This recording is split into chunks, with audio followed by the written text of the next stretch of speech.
Informasi berikutnya, saudara, 6 kader, 4 diantaranya bakal caleg Partai Solidaritas Indonesia mundur karena menolak PSI mendukung bakal capres Prabowo Subianto.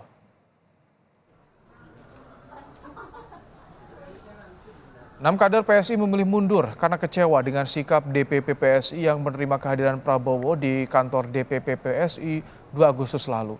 Dari 6 kader yang mundur, 4 merupakan bakal caleg DPR dan DPRD.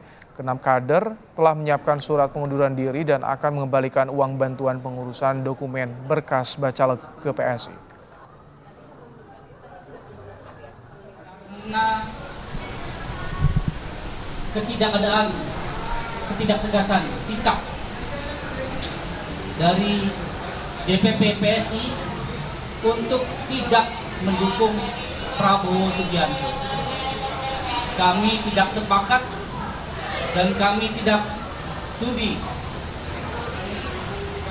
PSI menerima kedatangan Prabowo Subianto. Kami tidak pernah diajak berdiskusi dan tidak ada informasi kepada kami.